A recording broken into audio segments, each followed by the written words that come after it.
What is you guys' body counts? 9, 10, 3. Whoa! Dixon! How much is it? It's like 11, 12. 11, 12? Yeah, she's lying. Post question. What's your body count? It's 3. Oh, it is?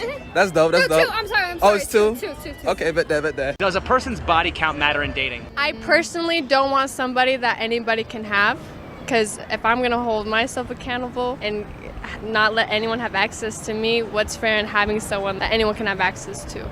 So, do you think it matters or it doesn't matter? Yeah, it can. Do you think it matters more for men or for women? It matters to men more, for sure, what the girl's body type. Why do you think so? Something about a master key and all the locks, I don't know. I think the expression goes, a key that can open up any lock is a Right, master yep. key, but a lock that can be opened up by 50 keys is a lock. She knows. She knows, guys. My line in college was, hey, I'm trying to sleep with everyone on my dorm floor. Do you want to go back to my place? Did and that it work? worked. Oh. What's your body count? You don't want to know. What's your body count? Be honest. Yeah, I'll be honest with you.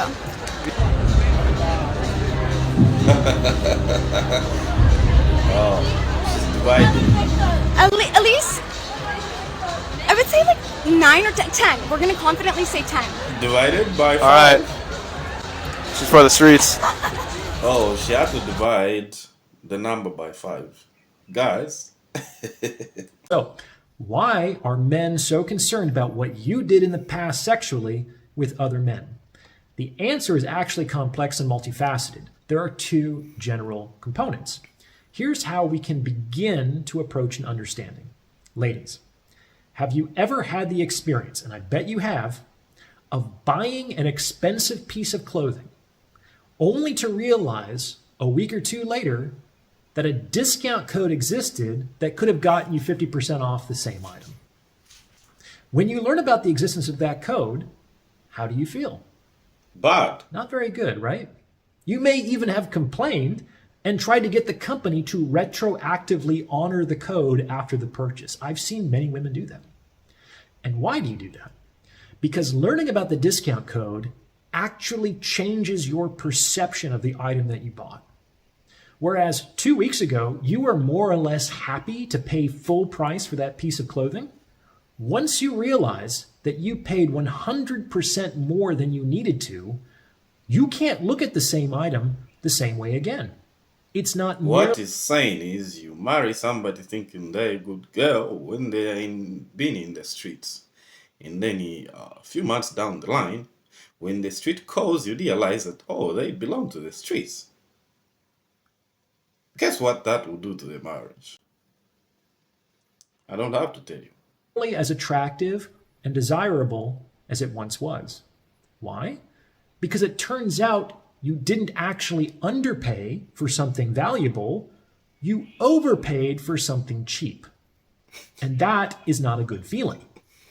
So what does this have to do with sexual history and relationships? Well, a number of things. First of all, you have to understand that broadly speaking, there is a sort of arms race between men and women in the sexual marketplace. In a highly simplified version, it breaks down like this. Men are trying to get as much sex as possible from women for the least amount of time, energy, and money. Sure.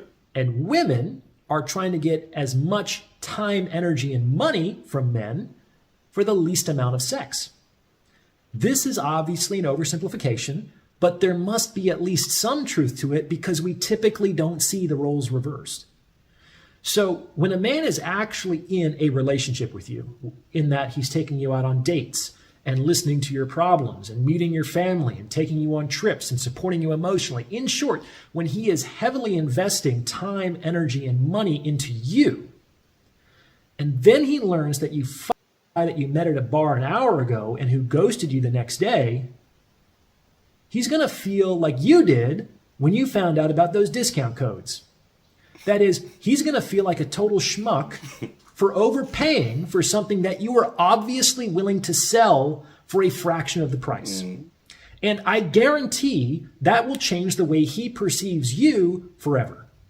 So that's one part of the answer. Oh, guys, this guy is so good the way he's explaining it. He's tried by all means to help women out there understand why men or body count matters to men. Second part of the answer of why men care about a woman's sexual history is even more pragmatic. In general, to determine how people actually feel, it's far more accurate and reliable to examine what people do over and above what people say. The fact of the matter is that people can move their lips and say anything. They can say things like, I love you, or you're the best I've ever had, or I can't stop thinking about you. People can say whatever they want. And because of that, there's always the possibility of doubt as to whether or not the words actually reflect their felt experience and objective reality. Now, ladies, it's also true that you will do more in the bedroom with men you are more attracted to, with men you like more. When your attraction is high, you will make yourself more sexually available in every sense of those words, and you will willingly break the rules that you rigidly enforce for others.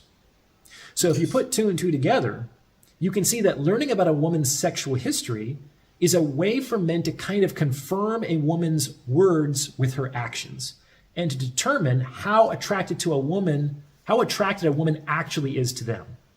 Why?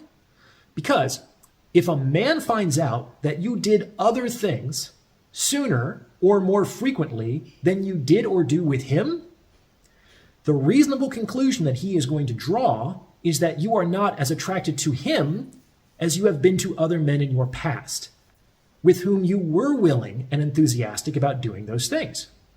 And this is also going to make him feel like a schmuck, because it's going to make him feel like you are settling for him. That's the second part. And if you combine those two parts, the result is a man who now feels that he's paying twice as much for half as much, which is not a great place to be. How does this play out in my own personal life? Well, if I learn, for whatever reason, that a woman is not willing to be more sexually open, available, and freaky with me than I know she's been with the guy that she has been most attracted to in the past, then I just conclude that the relationship is not worth my time. This is not because I think I'm entitled to those things. I appreciate that I'm not everyone's cup of tea, and some women will find me more attractive than others. That is perfectly fine. I conclude that the relationship is not worth my time because I only want to be in a relationship with women who feel like I'm the best she's ever had, with women who are extremely attracted to me, with women who are enthusiastic and excited about being there. That's the experience I'm looking for. And the best way for her to demonstrate that feeling is by doing things with me that she hasn't done with other men. Everything else is just lip service. What do you think? Did my explanation make sense? Please let me know in the comments below, and thank you for listening. I think it's made a lot of sense, and I think this is an opportunity that most these women can learn one or two as to why when a man talks about or tries to choose somebody with less exposure in terms of sexual experiences, it's never about trying to shame them or bash them or any ill treatment towards them. No, it's just a matter of choice